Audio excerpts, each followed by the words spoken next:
चिन्तासन्तानहन्तारो यत्पादाम्बुजरेणवः स्वीयानां तान्निजाचार्यान् प्रणमामि मुहुर्मुहुः। यदनुग्रहतो जन्तुः सर्वदुःखातिगो भवेत् तमहं सर्वदा वन्दे श्रीमद्वल्लभनन्दनम्। अज्ञानतिमिरान्धस्य ज्ञानाञ्जनशलाकया चक्षुरुन्मीलितं येन तस्मै श्रीगुरवे नमः। नमामि हृदयशेषे लीलाक्षीराब्धिशायिनं लक्ष्मीसहस्रलीलाभिः सेव्यमानं कलानिधिं चतुर्भिश्च त्रिभिस्तथा षड्भिर्विराजते योऽसौ पञ्चधा हृदये। सर्वारम्भ।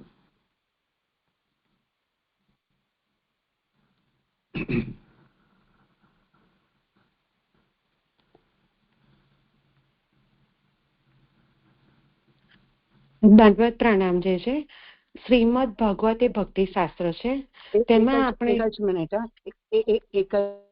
મિનિટ સોરી જે કાલે આ શ્લોકનો કહેવાનો રહી ગયો છે તો આપની અનુમતિ હોય તો કહી દઉં 400 લાઈનમાં. હા હા. 26મા શ્લોકનો સારાંશ છે કે સંશયની છે હારમાળા, સમજ અસમજમાં છે દ્વિધા, ઉપપત્તિનો છે અહીં વિમર્શ, સમાધાનથી થશે બહુ હર્ષ. શ્રી ભાગવતની લીલાનું કરવું પાન, છૂટશે નહીં અનજાળ વગર પણ પ્રાણ. સાપ કરશે એનું કામ એને સમયે, શ્રદ્ધા કરવું શ્રવણ પ્રભુનું હર પલે. રહેશે પ્રભુ હર ક્ષણ અમ હૃદયે, જો થશે સુબોધિનીજી પૂજ્ય જેજે ને સંગે. સરસને દંડવત પ્રણામ જેજે.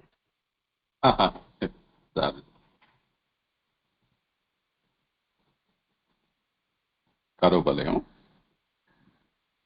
જી જય કરું છું. શ્રીમદ ભગવત એ દંડવત પ્રણામ જે છે શ્રીમદ ભગવત એ ભક્તિ શાસ્ત્ર છે. તેમાં આપણે સ્કંદ 2 જ્ઞાન લીલાનું અવગાહન કરી રહ્યા છે. તેમાં 3 પ્રકરણો છે. પહેલું પ્રકરણ તત્વ ધ્યાન, તેમાં 2 અધ્યાય છે. અધ્યાય 1 સ્થૂળનું ધ્યાન અને અધ્યાય 2 સૂક્ષ્મનું ધ્યાન. બીજું પ્રકરણ રુદ પ્રસાદ એટલે કે શ્રદ્ધા, તેમાં 2 અધ્યાય છે. શ્રોતાનો રુદ પ્રસાદ અને વક્તાનો રુદ પ્રસાદ.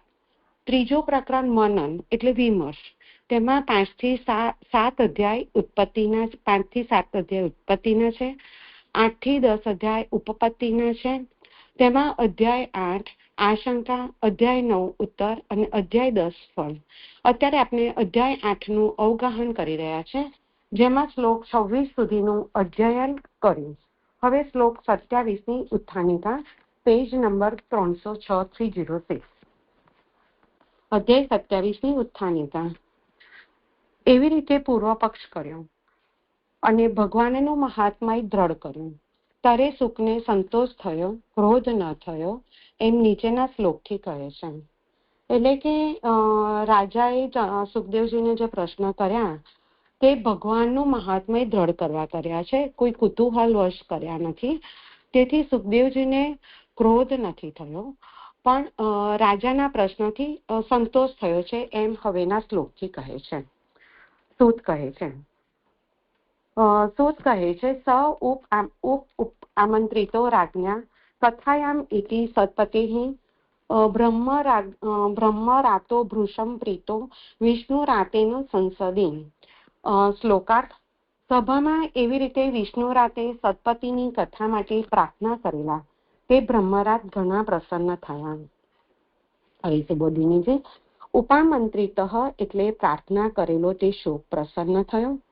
પિતૃઓએ રાજ્યની જેને પ્રાર્થના કરી એ વાક્યમાં ઉપામંત્રિત નો તે જ અર્થ હોવાથી નિર્ણય કરેલ છે. મૂળમાં સ ઉપામંત્રિત થી સમજાવે છે કે પરીક્ષિતે સુખદેવજીને કથા માટે પ્રાર્થના કરી અને જે પ્રશ્નો કર્યા છે તેનાથી સુખદેવજી પ્રસન્ન થયા છે. પિતૃઓએ રાજ્યની જેને પ્રાર્થના કરી એ વાક્યમાં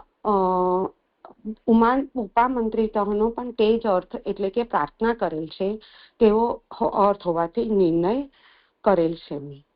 હવે આગળ ઇતિ એટલે એવી રીતે એટલે એવા પ્રકારની કથા માટે યુક્તિ સાથે ભગવાનના ગુણો કહેવા એવી પ્રાર્થના કરી.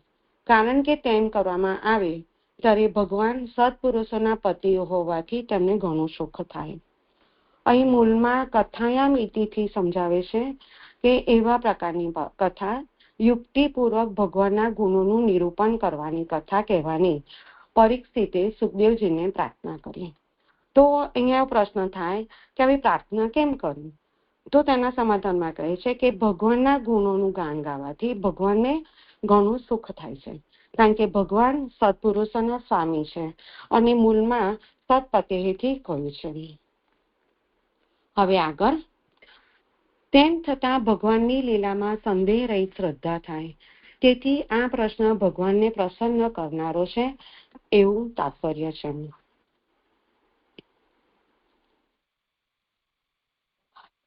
એટલે કે યુક્તિપૂર્વક ભગવાનના ગુણોવાળી કથાનું શ્રવણ કરતા શ્રોતાને ભગવાનની લીલામાં સંદેહ રહિત શ્રદ્ધા થાય. તેથી પરીક્ષિત રાજાએ જે પ્રશ્ન કર્યો છે તે ભગવાનને પ્રસન્ન કરનારો છે એવું તાત્પર્ય છે. હવે આગળ તેમાં પણ આ બ્રહ્મરાટ એટલે બ્રહ્મણા મારા માટે યુક્તિ ભરેલી કથા કહેશે એવા અભિપ્રાયથી વેદે રક્ષણ કરેલા હતા. એટલે કે આ બ્રહ્મરાટ એટલે કે સુખદેવજી જે વેદ દ્વારા રક્ષણ કરાયેલા હતા તે હવે મને યુક્તિ ભરેલી કથા કહેશે. જે અહીંયા આપ આ બ્રહ્મરાટ વિશે જરા વિશેષ કહેજો ને. હવે આગળ તેથી જ તે ઘણું પ્રસન્ન થયા કે મારો જન્મ સફળ થશે. એટલે કે સુખદેવ રાજાએ જે ભગવાનના મહાત્મયના પ્રશ્નો કર્યા તેથી સુખદેવજી ઘણા પ્રસન્ન થયા અને તેમને પોતાનું જીવન સફળ થશે તેવું લાગ્યું. અને રાજા વિષ્ણુએ રક્ષણ કરેલું હતું. વિષ્ણુએ આ પ્રયોજનથી જ અનુરક્ષણ કરેલું કે આ વિચારપૂર્વક સંદેહ ન રહે તેવી રીતે મારું જ્ઞાન પ્રાપ્ત કરશે. તેથી જ પોતાનો જન્મ સફળ થાય તે માટે સભામાં જ પ્રશ્ન કર્યો. એટલે કે અહીંયા મૂળમાં વિષ્ણુ રાતેનો સંસદીથી કહે છે કે રાજા વિષ્ણુ ભગવાનથી રક્ષાયેલા હતા અને ભગવાનને ખબર હતી કે રાજા મારા વિષયમાં ખૂબ વિચાર કરી જ્ઞાન સંપાદન કરશે. આ માટે જ ભગવાને તેમની બ્રહ્માસ્ત્રથી રક્ષા કરેલી હતી. તેથી રાજાએ પોતાનું જીવન સફળ થાય, સભામાં હાજર રહેલાનું પણ જીવન સફળ થાય માટે જ સભામાં જ પ્રશ્ન કર્યો. જે અહીંયા આ શ્લોક સંપન્ન થયો અને મને આ બ્રહ્મરાટ વિશે જે આપ જણાવો. કોઈને સમાધાન કરવું હોય તો.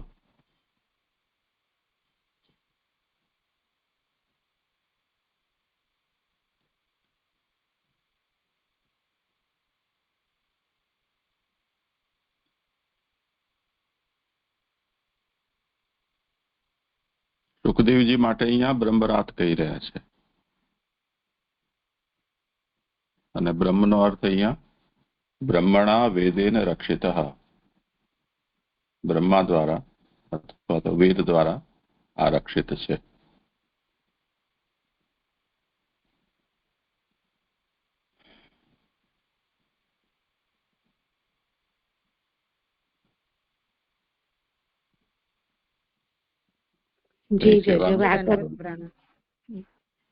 એક મિનિટ, આ જે નંદપ્રાણા અહીંયા સુબોધિનીમાં જે આ વિષય આવ્યો પિતૃએ રાજ્યની જેને પ્રાર્થના કરી એ વાક્યમાં ઉપામંત્રિત નો તે જ અર્થ હોવાથી એટલે આ ક્યારે પ્રાર્થના કરે એટલે એ વિષય ક્યાંનો છે આ વાક્ય એ પૂછવું છે. હા, એ વાક્ય તો તૈત્તિરીય સંહિતા એટલે કૃષ્ણ યજુર્વેદનું છે. મૂળ વસ્તુ અહીંયા એ છે કે સ ઉપામંત્રિતો રાજ્ઞા. અહીંયા આ ઉપામંત્રિત શબ્દનો પ્રયોગ શા માટે કર્યો છે? કેમ કે અહીંયા આ સુખદેવજીના માટે બ્રહ્મરાટ પદનો પ્રયોગ થયો છે અને વેદ દ્વારા એમની રક્ષા થયેલી છે. તો એ દૃષ્ટિથી અહીંયા વેદનો પ્રસંગ હોવાને કારણે વૈદિક પ્રયોગ કર્યો છે. એ વૈદિક પ્રયોગ ક્યાં થયો છે એનું એક ઉદાહરણ અહીંયા શ્રી મહાપ્રભુજીએ કૃષ્ણ યજુર્વેદનું આપ્યું છે કે ઉપામંત્ર યંત્ર રાજ્ય પિતરો યમમ, એટલે ત્યાં ઉપામંત્રણનો મતલબ પ્રાર્થના એવો કરવામાં આવ્યો છે. તો ઉપામંત્રિતો રાજ્ય એનો મતલબ એમના દ્વારા પ્રાર્થના કરાયેલા. હા, ખબર પડી. ધનંજય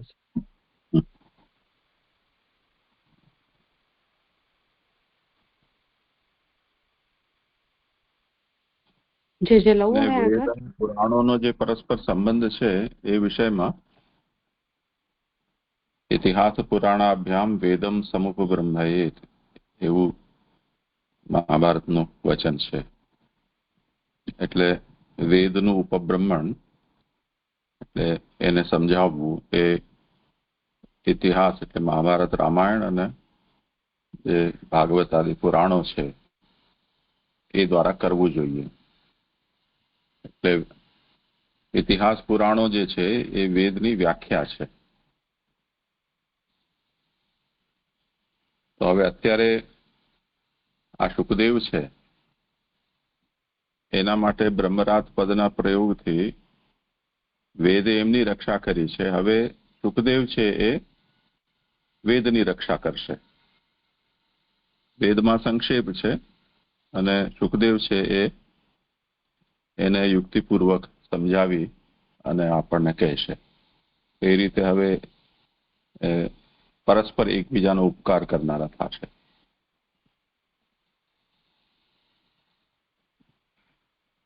બીજી તરફ અહીંયા પરીક્ષિત છે એ પરીક્ષિતને ભગવાને સુરક્ષિત કર્યા છે. તો આ શ્રીમદ ભાગવતના પ્રાકટ્ય માટે જ શુકનું પ્રાકટ્ય છે. વેદથી રક્ષિત છે અને ભગવાનથી રક્ષિત પરીક્ષિત છે.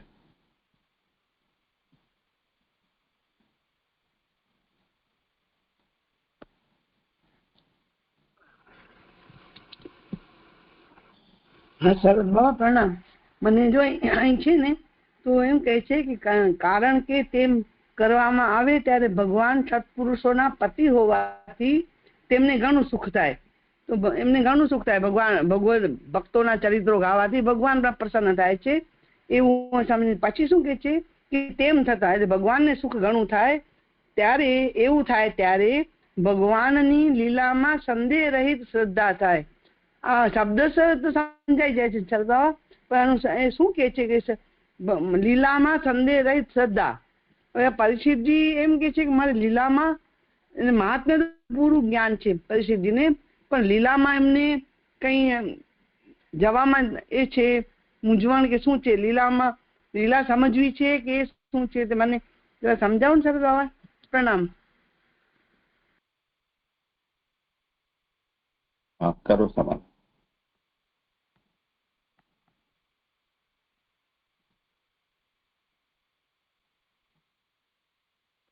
જે આ તો આપ જ સમજાવો. और કોઈને સમાધાન કરવું હોય તો.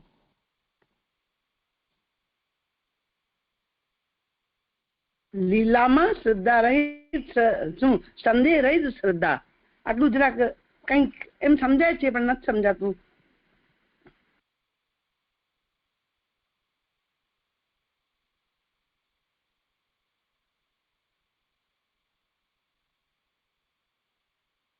શુકદેવે સતપતિની કથા માટે પ્રાર્થના કરેલા બ્રહ્મરાત પ્રસન્ન થયા. પરીક્ષિત જે છે એ વિષ્ણુરાત છે, એમને સતપતિ એટલે ભગવાન સત્પુરુષોના પતિ એમની કથા શ્રવણ કરાવવા માટે પ્રાર્થના કરી. તો હવે એ શુકદેવ પ્રસન્ન થયા આવું સૂતજી કહી રહ્યા છે. એમાં અહીંયા આજે ઉત્પત્તિથી એટલે આક્ષેપ પૂર્વક એનું હવે સમાધાન કરવાનું છે. તો એ આખો પ્રકરણ હવેથી આરંભ થશે. એનો આ ઉપક્રમ કરી રહ્યા છે સૂતજી. તો પરીક્ષિતે જે આટલા બધા આક્ષેપો કર્યા છે પૂર્વ પક્ષના સામે, એટલે 7 અધ્યાયો છે એને પૂર્વ પક્ષમાં મૂકી અને એમાં જે વિષયો નથી સમજાયા એને આક્ષેપ મુખથી અહીંયા સમજાવ્યા. તો જે પહેલા જે ભગવત કથાનું નિરૂપણ કર્યું છે એ સીધું સરળ રીતે કરેલું છે, જેમાં હજી કોઈ કથા સ્પષ્ટ રૂપથી કંઈ નિરૂપિત થઈ નથી.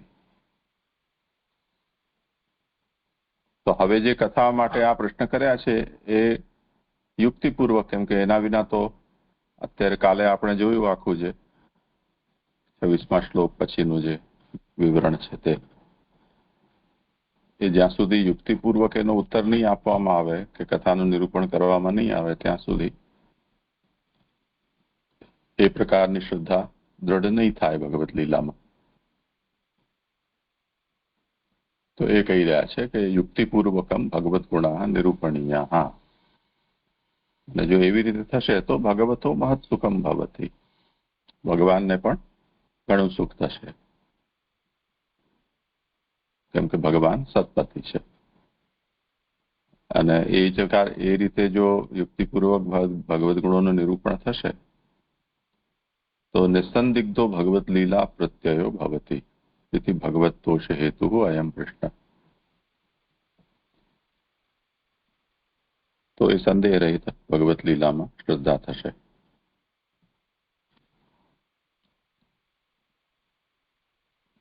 પરીક્ષિતની વાત છે ને? હા, તો જીજી પછી એ શું થશે? પછી એ લીલામાં શ્રદ્ધા, સંદેહ રહિત શ્રદ્ધા થશે તો એ પછી લીલા ભાવનામાં જીવી શકશે કે એવું થશે? હું એમ તમારે લીલા એટલે લીલામાં શ્રદ્ધા થશે. લીલામાં જયારે એ જીવ લીલા સમજશે ત્યારે જ એનો આરો છે ને, તેને ત્યાં સુધી તો નિવેડો જ નથી. જો સુખદેવજીનો શું પરિસ્થિતિનું એ જ છે કે લીલા તેઓ નથી સમજ્યા ત્યાં સુધી આનો નિવેડો નથી વાતનો કંઈ પણ. એવું લાગ્યું મને. તો એ લીલામાં જયારે શ્રદ્ધા થશે ત્યારે કેવા થશે પરિસ્થિતિ? પૂર્ણ થશે ને, આ અધૂરું છે એવું કઈ જે મને એ લીલામાં પ્રવેશ એટલે શું? એમ આપણે ઘણી વાર બોલીએ છીએ, બહુ લીસું વચન છે એમ, લીલામાં પ્રવેશ. પણ લીલામાં પ્રવેશ થાય એટલે શું? પ્રણામ. એવું તો મને અહીંયા કઈ નથી સમજાઈ રહ્યું. અહીંયા તો સીધી સરળ વસ્તુ એટલી જ છે કે પ્રાથમિક જે રુચિ પ્રકટ કરવા માટે જે કથાનો આરંભ કર્યો એમાં જે કંઈ પણ એમને પ્રશ્ન ઉપસ્થિત થયા છે એનું યુક્તિપૂર્વક સમાધાન કરવામાં આવે તો જે પણ કથા કરી છે એ કથામાં એમને સંદેહ દૂર થઈ જશે. પણ મને લીલામાં નથી સમજાતું. લીલામાં એટલે લીલા અત્યારે શું નથી સર? તો પછી પરિસ્થિતિ પાસે અત્યારે શું નથી? કઈ ખૂટી રહ્યું છે તે લીલા ભાવના જ ખૂટી રહી છે એવું લાગ્યું મને, એટલે પૂછ્યું સર. હજી સ્પષ્ટ નથી થતું. કાલે તમે સાંભળ્યું છે? જોડાયા છો તમે? કાલે જે હું હતી નહીં ને. હા, બસ તો એ કાલનો વિષય છે આખો, જેમાં એમને સંદેહ થયો છે. સાંભળી લેજો. કરો ભલે આગળ. જી શ્લોક 28 ઉત્થાનિકા. એ પ્રમાણે યુક્તિપૂર્વક ભગવાનની કથા કહેવાનું થતાં લૌકિક યુક્તિ ઉપયોગની ન હોવાથી યુક્તિરૂપ ભાગવત જ તેને કહ્યું એમ નીચેના શ્લોકથી કહે છે. એટલે કે આગળના શ્લોકમાં યુક્તિપૂર્વક ભગવાનની કથા કહેવાનું થતાં તેમાં લૌકિક યુક્તિનું કોઈ કામ ન હોવાથી યુક્તિરૂપ ભાગવત એટલે કે શાસ્ત્રોમાં ઉપત્તિપૂર્વક ભાગવત કહ્યું હતું તે જ કહેશે એમ હવે નીચેના શ્લોકથી કહે છે. શ્લોક. પ્રાહ ભગવતમ નામ પુરાણમ બ્રહ્મ સંહિતમ બ્રહ્મને ભગવત પ્રોક્તમ બ્રહ્મકલ્પ ઉપાગતે. શ્લોકા. બ્રહ્મકલ્પ થયો ત્યારે બ્રહ્માને ભગવાને કહેલું વેદની સમાન ભગવત નામનું પુરાણ તેને કહ્યું. સુબોધિનીજી. પુરાણ શબ્દથી પ્રમાણ જણાવ્યું. બ્રહ્મની સમાન એટલે વેદની પેઠે યુક્તિવાળું. મૂળમાં ભાગવતમ નામ પુરાણમથી સમજાવે છે કે સુખદેવજીએ ભગવત નામનું પુરાણ રાજા પરીક્ષિતને કહ્યું. અહીં પુરાણ શબ્દથી પ્રમાણ બતાવ્યું છે. મૂળમાં બ્રહ્મ સંહિતમથી કહે છે કે બ્રહ્મની સમાન આ ભાગવત છે. હવે આગળ ભગવતો કેટલા છે? ઘણા સ્થળોમાં જુદા જુદા પ્રકારે ભાગવત કહેવાતા હોવાથી શંકા થાય છે. તે સંબંધમાં બ્રહ્માને ભગવાને કહેલું એમ કહેલ છે. એટલે કે ઘણા સ્થળે જગ્યાએ જુદી જુદી રીતે ભાગવત કહેવાય છે. તેથી શંકા થાય છે કે ભાગવતો કેટલા છે. તો તેના અનુસંધાનમાં કહે છે બ્રહ્મને ભગવત પ્રોક્તમ, એટલે કે ભગવાને જે બ્રહ્માજીને કહ્યું તે જ ભાગવત સમજો.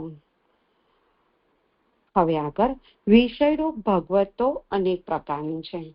વિષયરૂપ ની ફૂટનોટ નંબર 2, સોરી 1 નંબરની ફૂટનોટ રહી ગઈ યુક્તિ વાળું, કે એ યુક્તિ વાળાની ફૂટનોટ છે. એક વેદમાં યુક્તિઓ કઈ છે તેવી આમાં પણ કહેલી છે, તેથી આ વેદની સમાન છે. અને હવે ફૂટનોટ નંબર 2 વિષયરૂપ. વિષયરૂપ એટલે ભગવાનને જણાવનારી લીલારૂપ. આ ભગવતમાં બંને પ્રકારો કહેલા છે. સુબોધિની આગળ વિમર્શરૂપ તો 2 પ્રકારનું છે. તે પૈકી ઉત્પત્તિના પ્રકારથી જણાવેલું બ્રહ્માએ નારદને કહેલું, ઉપપત્તિ પ્રકારથી તો ભગવાને બ્રહ્માને કહેલું. એટલે કે વિષયરૂપ ભાગવત એટલે ભગવાનને જણાવનારી લીલારૂપ ભાગવત. લીલારૂપ ભાગવત જે વિષયરૂપ ભાગવત એટલે ભગવાનને લીલારૂપ જણાવનારું ભાગવત. અને વિષયાત્મક ભાગવત એટલે કે જે અનેક પ્રકારનું છે. જેમાં વિમર્શરૂપ એટલે કે વિચારાત્મક, એ 2 પ્રકારના છે. એમાં તેમાં એક બ્રહ્માજીએ નારદજીને કહ્યું તે ઉત્પત્તિ પ્રકારથી, અને ભગવાને બ્રહ્માજીને કહ્યું તે ઉપપ્રકારથી એવું સમજાય છે. હવે આગળ આ સ્થૂળ ભાગવતમાં ભાગવતની પ્રવૃત્તિ અનેક પ્રકારે થયેલી હોવાનું જણાવવા બધા પ્રકારો લખેલા છે. એટલે કે હવે સુખદેવજી પરીક્ષિતજીને જે ભાગવત જે પદ્મકલ્પ્ય ભાગવત કહેશે એ ત્રીજું છે. અને આ ભાગવતમાં પૂર્વોક્ત બધા પ્રકારના ભગવતનું નિરૂપણ આવશે. ત્યારે જ ભાગવતની પ્રવૃત્તિ અનેક પ્રકારે થયેલી હોવાનું જણાવવા બધા પ્રકારો લખેલા છે. હવે આગળ તે પૈકી બીજો પદાર્થ બ્રહ્માએ પોતે જ જાણેલો હોવાથી મોટામાં મોટી ઉપપત્તિ કહેવી, બીજું કહેવું નહીં એમ કહેવા બ્રહ્મકલ્પ થયો ત્યારે એમ કહેલું છે. કારણ કે બ્રહ્મકલ્પ આવ્યો ત્યારે શબ્દ બ્રહ્મમાંથી સર્વની ઉત્પત્તિ થયેલી. શબ્દ બ્રહ્મમાંથી ફૂટનોટ 3, તે કલ્પમાં ભગવાને બ્રહ્માને ઉત્પન્ન કર્યા અને ભણાવ્યા. વેદો અનંત હોવાથી તેમાં ઘણો સમય લાગ્યો, અને તેવી રીતે ભાગવત શબ્દ બ્રહ્મરૂપ છે તેમ જણાવવા કલ્પમય જણાવેલ એમ પુરુષોત્તમજી કહે છે. એટલે કે ઉત્પત્તિરૂપ ભાગવતની સમજ બ્રહ્માને થયેલી છે. હવે એ પદાર્થોની ઉત્પત્તિ અને સ્વરૂપમાં ઉપપત્તિ કહેવાની છે જે ભગવાને બ્રહ્માને બ્રહ્મકલ્પમાં કહી. મૂળમાં બ્રહ્મકલ્પ ઉપાગતિથી સમજાવે કહે છે કે બ્રહ્મકલ્પમાં સર્વ જગતની ઉત્પત્તિ શબ્દ બ્રહ્મમાંથી થયેલી છે એવું સમજાય છે. શબ્દ બ્રહ્મથી ભગવતની ઉપપત્તિ આ ભગવતમાં જણાવેલી છે. જે આ શ્લોક અહીંયા સંપન્ન થયો. જે છે આપણે શ્લોકાર્થમાં કરેક્શન કરવાનું છે. બ્રહ્મા એ ભગવાનને, તો એ ખોટું લાગે છે ને, બ્રહ્માને ભગવાન એ એવું કરવાનું છે. હા, બ્રહ્માને પ્રિન્ટિંગ મિસ્ટેક છે. જે દંડવત પ્રણામ. ગઈ વખત કરાવ્યું છે, જે ગઈ વખત કરાવ્યું છે કે બ્રહ્માને ભગવાને એવું કરાવ્યું છે. પ્રણામ છે. જે દંડવત પ્રણામ.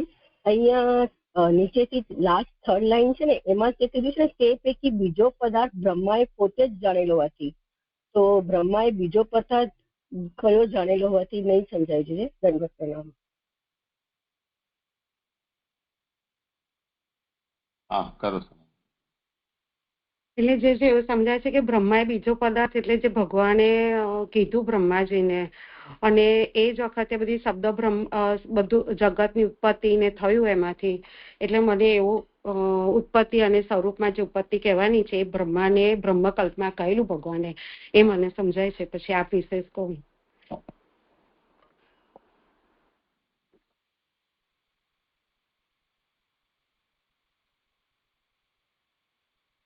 થઈ ગયું સમાધાન કે નહીં? નહીં, જરા પ્લીઝ આપ જણાવો ને જીજે. દંડવત પ્રણામ. શું અસ્પષ્ટતા છે?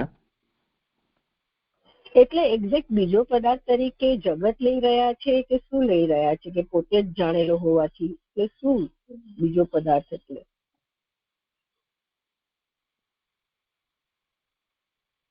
વિમર્શ અહીંયા બે પ્રકાર કયા, ઉત્પત્તિ અને ઉપપત્તિથી. ઉત્પત્તિ પ્રકારથી જે વિમર્શ છે એ બ્રહ્માજીએ નારદને કહ્યું છે, અને ઉપપત્તિથી છે એ ભગવાને બ્રહ્માને કહ્યું છે. હવે અત્યારે જે સ્થૂલ ભાગવત છે એના પ્રકારો છે બધા જ, એને સમજો કે સંપાદિત કરવા માટે અહીંયા ભાગવતની પ્રવૃત્તિ અનેક રીતે થઈ છે. તે વિષયમાં તત્ર અન્યસ્ય પદાર્થસ્ય બ્રહ્મણા સ્વયમેવ જ્ઞાતત્વાત ઉપપત્તિ પરમ વક્તવ્યા ન અન્યદ ઇતિ વક્તુમ બ્રહ્મકલ્પે ઉપાગતે ઇત્યુક્તમ. અહીંયા બહુ ફોડ પાડીને બ્રહ્મકલ્પ જ્યારે થયો ત્યારે બ્રહ્માને ભગવાને જે કહ્યું એવું વેદ સમાન જે ભાગવત, એમ જે અહીંયા કહ્યું છે, એટલે કલ્પને સ્પેસિફાઈ કરીને એને લઈને આ વાત કહેવામાં આવી રહી છે કે બાકી બધું તો ખબર જ છે, પણ આની ઉત્પત્તિ કહેવાની છે. હા જીજે, ખૂબ ખૂબ દંડવત પ્રણામ. હા જે દંડવત પ્રણામ. મને આ 3 નંબરની ફૂટનોટમાં નથી ખ્યાલ આવતો.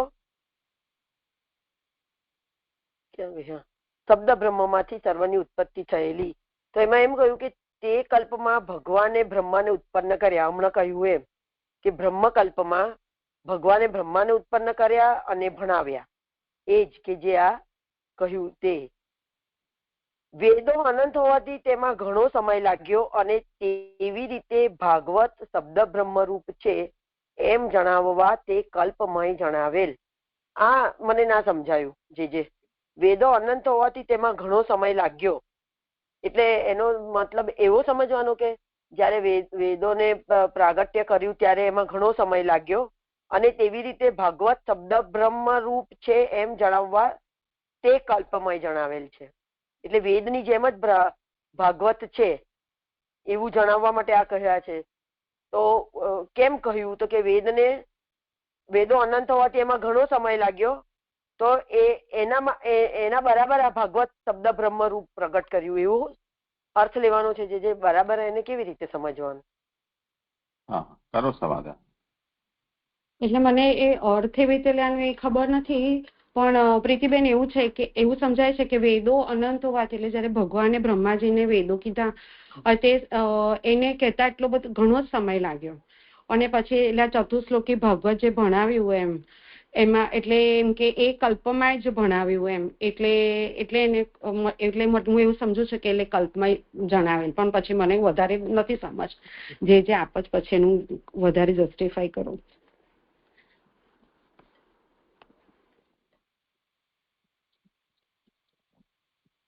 થયું સમાધાન? ના જે હા, પણ એટલે હજી આનામાં વધારે વિશેષ સમજની જરૂર છે. આ તો બરાબર છે, પણ વેદો અનંત હોવાથી એમાં ઘણો સમય લાગ્યો, એટલે શું એની પ્રગટ કરવામાં ઘણો સમય લાગ્યો કે એની પ્રવૃત્તિમાં ઘણો સમય લાગ્યો?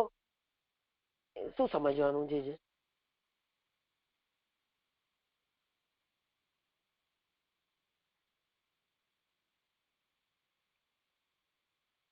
સુબોધનીમાં શ્રી મહાપ્રભુજી જે આજ્ઞા કરી રહ્યા છે ને કે શબ્દ બ્રહ્મણ એ વય સર્વોત્પત્તિ સા ઉત્પત્તિ ભાગવતે વર્તતે. એટલે આ જે બ્રહ્મા છે એ બ્રહ્મા તો સ્વયં જગત કરતા છે, તેને કારણે જાગતિક પદાર્થો, એની ઉત્પત્તિનો ક્રમ વગેરે જે કંઈ પણ છે એ બધું તો એમને ખબર જ છે, એમાં કોઈ વિશેષ જાણવાનો વિષય નથી. તો એ બ્રહ્મા પણ જાણી રહ્યા છે, અને અહીંયા સુખદેવજી આદિને પણ એ વિષયમાં કોઈ બહુ વધારે સમસ્યા નથી. પણ મુખ્ય વસ્તુ છે એ ઉપપત્તિની છે કે બ્રહ્મકલ્પમાં જ્યારે શબ્દ બ્રહ્મથી બધાની ઉત્પત્તિ થયેલી છે તો એની ઉત્પત્તિ અહીંયા ભાગવતમાં વર્ણિત થયેલી છે અને ભગવાને જ્યારે બ્રહ્માને પ્રકટ કરીને એમને વેદ ભણાવ્યા તે અનંત વેદ હોવાથી એમને એટલો વધારે સમય લાગેલો છે એને જ ખાલી ઉલ્લેખ અહીંયા પુરુષોત્તમજીએ કરેલું છે કે વેદાનામ અનંત્યાચ્ચ ભૂયાન કાલહ તત્ર લગતિ. તો ભગવાન બ્રહ્માને જે કલ્પમાં પ્રકટ કરે છે અને પછી વેદ ભણાવે છે એ શ્વેતાસૂત્ર ઉપનિષદમાં યો બ્રહ્માણમ વેદધાતિ પૂર્વમ યો વૈ વેદાંશ પ્રહિણોતિ તસ્મૈ તમહદેવ આત્મબુદ્ધિ પ્રકાશમ મુમુક્ષુર્વૈ શરણમહં પ્રપદ્યે એ શ્રુતિમાં એ વાતનું નિરૂપણ છે કે પહેલા એ બ્રહ્માને પ્રકટ કરે છે પછી એ બ્રહ્માને ભણાવે છે.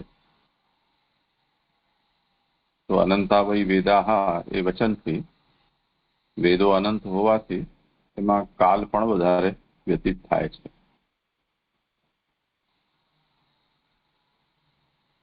તો એ જે બ્રહ્મકલ્પ થયો તે વખતે ભગવાને બ્રહ્માને જે કહ્યું છે એને પણ વધારે સમય વીતી ગયો છે.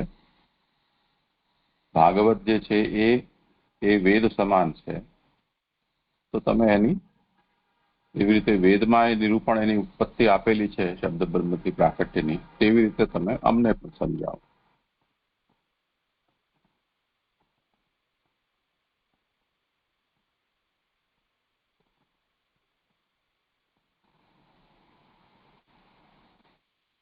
એવું કોણ કહે છે? એટલે એ એવું જે હતું એટલે શું આનો એને સંગતિ કેવી રીતે થઈ? તેવી રીતે ભાગવત શબ્દ બ્રહ્મરૂપ છે એમ જણાવવા તે કલ્પમય જણાવેલ. તો બ્રહ્મકલ્પ થયો ત્યારે બ્રહ્માને ભગવાને કહેલું વેદની સમાન ભાગવત નામનું પુરાણ તેણે કહ્યું. એટલે સુખદેવજીએ પરીક્ષિતજીને કહ્યું કે જે સુખદેવજીને વ્યાસજીએ કહ્યું હતું, વ્યાસજીને નારદજીએ કહ્યું હતું, એ પુરાણ હવે ફરીથી અહીંયા આગળ કહી રહ્યા છે. કેમ કે પરીક્ષિતજીની જે શંકાઓ હતી એનું સમાધાન હવે આના સિવાય થઈ શકે એમ નથી. બરાબર છે. હા, એટલે બ્રહ્મકલ્પમાં ભગવાને બ્રહ્માજીને જે કહ્યું હતું એ સુખદેવજીએ પરીક્ષિતને કહ્યું. કેમ કે એના વગર પરીક્ષિતજીની શંકાઓનું સમાધાન થઈ શકે એમ નથી. હા, જે પછી મને એમ વિચાર આવે કે આ બધી વાત વેદમાં છે તો શું પરીક્ષિતજી આ બધા અર્જુનજી વગેરે બધા એ લોકો વેદને નહીં ભણ્યા હોય તો એમને બધી નહીં ભણ્યા હોય? મને એમ નથી સમજાતું. વેદ તો બધા ભણે પણ એનાથી ભગવત લીલાના રહસ્યને સમજી શકવું એ અઘરું છે વિષય. કેમ કે અહીંયા જ આ વાત કહી છે ને કે એક તો ત્યાં સૂક્ષ્મ રૂપથી કહેલું છે, પરોક્ષવાદથી કહેલું છે, પ્રકારાંતરથી કહેલું છે. એને કારણે એ બધી વસ્તુઓ તત્કાલ એની સાથે જોડી શકાય એની સંગતિ એ અઘરું છે. હા જી, બહુ સરસ થયું. અને એક મને એક કે જે બ્રહ્મકલ્પમાં જે સર્વની ઉત્પત્તિ થઈ એ શબ્દ બ્રહ્મમાંથી થઈ. એટલે શું કે જળ જીવ બધું શબ્દ બ્રહ્મમાંથી પ્રગટ થયું. એટલે ભગવાન તો જો કે અનેક પ્રકારની સૃષ્ટિઓ કરે છે એ તો આપણે જો કે જોઈ ગયા, પણ આ વખતની સૃષ્ટિ એવી રીતે શબ્દ બ્રહ્મમાંથી થઈ. એટલે જળ જીવ બધું જ શબ્દ બ્રહ્મમાંથી પ્રગટ થયું એવું સમજવાનું છે. હા, એવી રીતે. તો એટલે કેમ કે શબ્દમય પણ ભગવાન હોય એટલે એ શબ્દમાંથી પણ શું કહેવાય છે કે ચૈતન્ય અને બધું પ્રગટ કરી શકે કેમ કે એ ભગવાન ના શબ્દો હોય એવું એવી રીતે સમજવાનું શબ્દ બ્રહ્મ. શબ્દ બ્રહ્મ એટલે શું? અત્યારે આપણે આપણી આ સૃષ્ટિને વિચારી અને જે આકાશાત વાયુ વાયુ અગ્નિ એમ ક્રમ સૃષ્ટિ ને સમજતા હોઈએ છીએ. હવે તે વખતે જે સૃષ્ટિ થઈ હતી એ સૃષ્ટિનું સ્વરૂપ કેવું હતું એ આપણે જાણતા નથી. એટલે અત્યારના મોડેલથી જે આપણે અનુભવ કરી રહ્યા છીએ તેનાથી આપણે એના કારણનો અને કાર્યનો કોઈ નિશ્ચય કરી શકીએ એમ નથી. બાકી જેમ આપણે અત્યારે રૂપનામ વિભેદેન જગત ક્રીડતિ યો યતઃ એમાં બ્રહ્મના તદંશથી આ સ્થૂલ જે જગત છે તે જડ જગત અને બ્રહ્મના ચિદંશથી જીવ સૃષ્ટિ આનંદાંશથી અંતર્યામી અને જે શબ્દ છે વેદ છે એ શબ્દ છે એ અત્યારે આપણે જે પણ નામાત્મક સૃષ્ટિ છે જે વેદથી લઈને અને આપણે બોલીએ કરીએ છીએ તે બધા શબ્દો તો એ પણ તો એ નામ સૃષ્ટિ જ છે. એ શબ્દ બ્રહ્મની સૃષ્ટિ કહેવાશે આદિભૌતિક આધ્યાત્મિક આદિભૌતિક ભેદથી. હવે એનો શું તાત્પર્ય છે તે વખતે કેવી સૃષ્ટિ હશે એનું વર્ણન તો આપણી પાસે અહીંયા છે નહીં. તો તેનાથી બધી સૃષ્ટિ થઈ છે એ સૃષ્ટિનો જ્યાં સુધી સ્વરૂપ આપણા સામે સ્પષ્ટ ન હોય ત્યાં સુધી આપણે કહી ન શકીએ. હાજી, બહુ જ રોમાંચક વિષય છે. હાજી, હા, દંડવત પ્રણામ.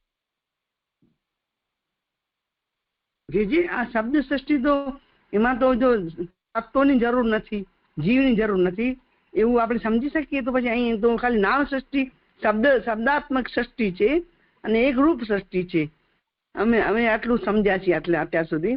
પણ નામ સૃષ્ટિ કોઈ હોઈ શકે એવું તો ખ્યાલ નથી. સરદાર આજે જાણ્યું કે કોઈ નામ સૃષ્ટિ પણ હોઈ શકે એમ. વેદોથી સમજીએ છીએ નામ સૃષ્ટિ કહેવાય. પુરાણો જે કઈ છે ઉપનિષદો બધા નામ સૃષ્ટિ સમજીએ છીએ. પ્રણામ. એમાં રૂપ હોય કઈ નામ સૃષ્ટિમાં? એ તો સર્વનિર્ણયમાં હમણાં આપણે એ વાત જોયેલી છે કે સુબંત અને તિંગંત છે એ બે પદો છે અને તાભ્યામ ચલતી વાક્પતિ. તો એ સુબંત અને તિંગંત એટલે ક્રિયાપદ અને સંજ્ઞા એ બે ચરણોથી એ વાક્પતિ ચાલે છે. તો એ વેદાત્મક શબ્દથી લઈને જે નિત્યવાણી છે અલૌકિકી છે ત્યાંથી લઈને અને આપણા દ્વારા ઉચ્ચરિત જે કઈ શબ્દ છે વ્યવહાર કરવામાં આવતા તે બધા એ નામ સૃષ્ટિનો જ વિસ્તાર છે.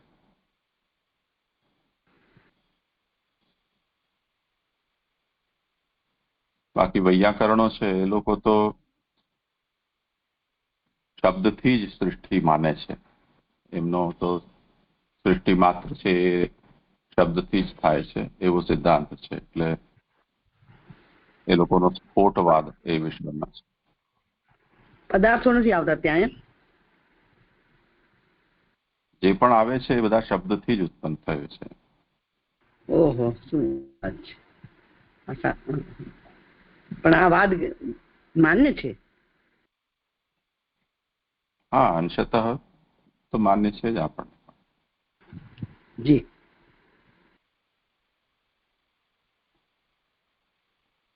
બધું કલાત્મક છે. ભગવાન તો બધું કરી શકે છે. એ સેન્સમાં કરી શકે છે. પણ એક એટલે તો પછી આગળનો વિષય જો કે આપણે જોયો નથી હજી સુધી, મેં પણ નથી જોયો, ખબર નહીં બીજા કોઈએ જોયો હશે. પણ એટલે જે એવું કહ્યું ને કે અહીંયા આગળ બ્રહ્મકલ્પ આવ્યો ત્યારે શબ્દ બ્રહ્મમાંથી સર્વની ઉત્પત્તિ થયેલી. તો સર્વથી તો બધું થયું, કેમ કે કલ્પમાં તો બધું હોય, જળ હોય ને જીવ હોય ને બધું હોય. તો બધું શબ્દ બ્રહ્મમાંથી ઉત્પત્તિ થયેલી એવું કહ્યું. તો હવે એ વાત અહીંયા કહેશે તો એમાં જવાબ આવશે છે એવું કઈ મને અનુસંધાન નથી ગયા વખતનું. હું ખાલી જસ્ટ પૂછું છું. એટલે શેનો જવાબ આવશે? આનો કે સોરી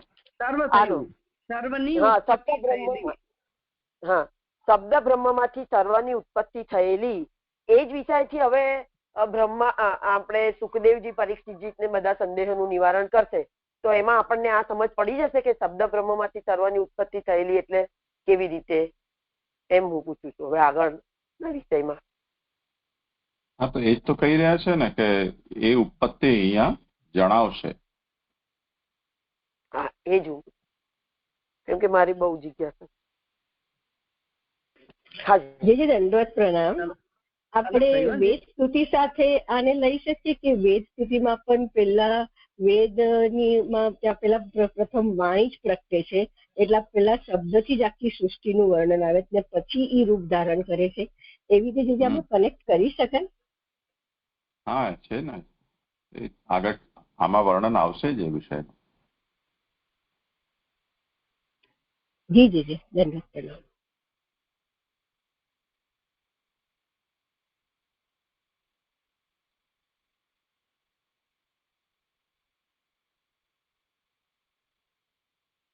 જે લઉં હવે આગળ. શ્લોક 29 ઉત્થાનિકા. જે ભાગવતમાં ઉપપત્તિ છે તેથી જુદા વિષયનો પણ પ્રશ્ન હોવાથી ભાગવતથી જ જુદું તેનું સમાધાન કરીને પછી ભાગવતમાંની ઉપપત્તિ કહેશે એમ નીચેના શ્લોકમાં કહે છે. એટલે કે જે ભાગવતમાં ઉપપત્તિ છે તેનાથી જુદા વિષયોના પણ પ્રશ્નો રાજાએ પૂછ્યા છે. એટલે કે એ જુદા વિષયોના પ્રશ્નો હોવાથી સુખદેવજી પહેલા એ પ્રશ્નોના સારી રીતે જવાબો આપશે અને પછી ભાગવતમાંની ઉપપત્તિ કહેશે જે હવેના શ્લોકમાં કહે છે. શ્લોક યદ પરીક્ષિત દ્રષભ પાંડુ નામ મનુ પૃચ્છતિ આનુપૂર્વેન તત્સર્વમ આખ્યાતું મુપચક્રમે. શ્લોકાર્થ પાંડુઓમાં મુખ્ય પરીક્ષિતે જે પૂછ્યું તે સર્વનો અનુક્રમે ઉત્તર આપવાનો આરંભ કર્યો. હવે સુબોધિનીજી, પાંડુ નામ વૃષભ એટલે ભગવાનના ભક્તોમાં મુખ્ય પરીક્ષિતે ઉપર કહેલા કારણરૂપ પ્રશ્નો વગેરે પ્રકારનું પૂછ્યું. તે સર્વ અનુક્રમથી જ કહેવાનો આરંભ કર્યો. પૂછનારની ઈચ્છા પ્રમાણે ઉત્તરો આપ્યા તેવો અર્થ છે. ચૌ એટલે અને શબ્દ હોવાથી વધારામાં યુક્તિ પણ કહી એવું તાત્પર્ય છે. અહીં વધારામાંની ફૂટનોટ 1 જીવના સ્વરૂપ સંબંધી રાજાનો પ્રશ્ન વધારાનો હતો. એટલે પાંડુ નામ વૃષભ એટલે પાંડવોમાં શ્રેષ્ઠ ભગવાનના ભક્તોમાં મુખ્ય રાજા પરીક્ષિત છે. પૂર્વોક્ત કારણરૂપ પ્રશ્નોના વિષયમાં એમને જે પ્રશ્નો પૂછ્યા તે બધાના સુખદેવજીએ ક્રમ અનુસાર જવાબો આપ્યા. અને ચ એટલે શબ્દથી કહે છે કે જે જીવના સ્વરૂપ સંબંધી પ્રશ્ન રાજાનો વધારાનો હતો તે પણ એમને કહ્યો એવું સમજાય છે. ઇતિ શ્રી લક્ષ્મણ ભટ્ટના પુત્ર શ્રી વલ્લભ દીક્ષિતે રચેલી શ્રી ભાગવત સુબોધિનીના દ્વિતીય સ્કંદના 8મા અધ્યાયનું વિવરણ સમાપ્ત. જે મારા શ્લોક સંપન્ન થયા. દંડવત પ્રણામ. જે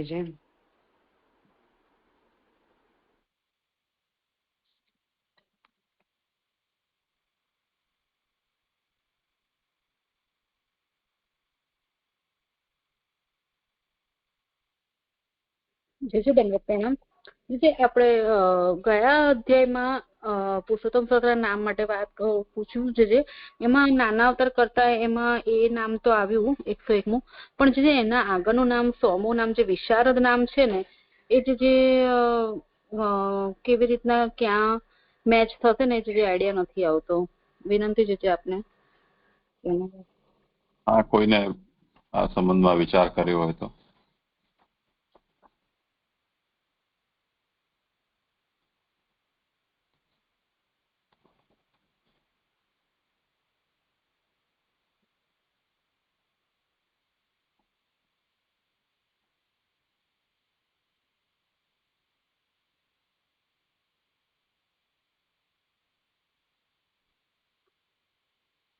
હજી 2 અધ્યાય છે એમાં આપણે જોઈ શકીએ.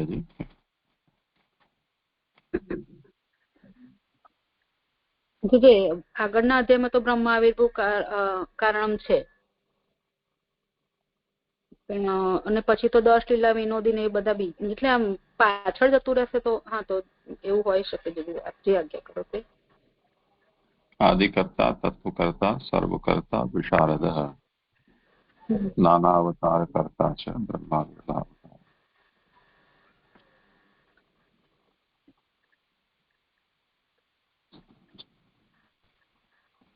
સર્વ કરતા જે છેલ્લે આપણે 6થા અધ્યાયમાં જોયું હતું અને 7મા અધ્યાયમાં નાના અવતાર કરતા આવ્યું છે.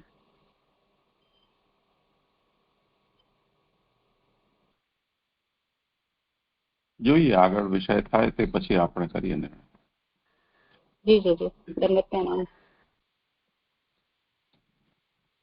દંડવત પ્રણામ. જે અધ્યાય 9મો દ્વિતીય સ્કંદ સાધન એટલે જ્ઞાન લીલા, અને એમાં અધ્યાય 9મો ચતુશ્લોકી ભાગવત એટલે